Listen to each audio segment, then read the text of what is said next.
This is the lesson number 5 in the punctuation system, and today we are going to discuss a dash. This is how a dash is represented.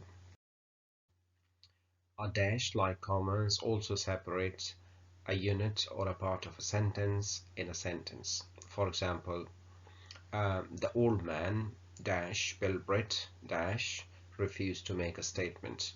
Now this bit is extra information, and it is also separating.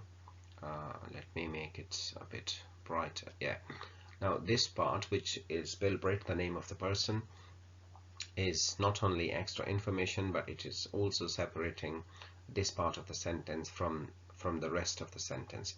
So the actual sentence would be the old man refused to make a statement, but sometimes the person who is listening does not know who the old man we are talking about or referring to.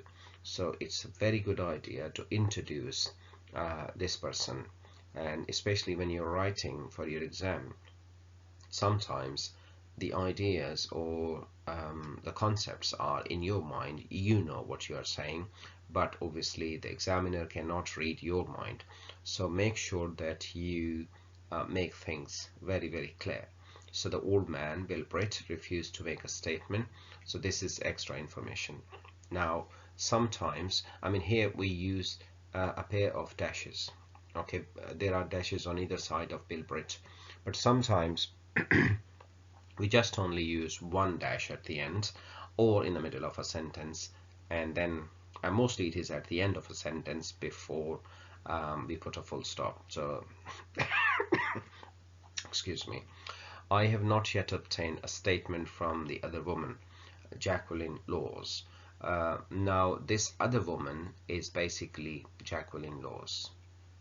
Okay, so it is now not only separating this segment of the sentence, but it is also explaining or introducing Jacqueline Laws. So now this dash here is kind of doing something that a colon does, introduces the last bit or the last part of the sentence.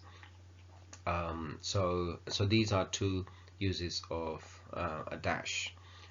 So the first one is to introduce extra information, and the second one is also to introduce extra information or introduce the last part of the sentence, and then you have a full stop at the ends. Okay, so that's it. I mean, this is about dash, and I hope you understand that. If you have any questions, just let me know.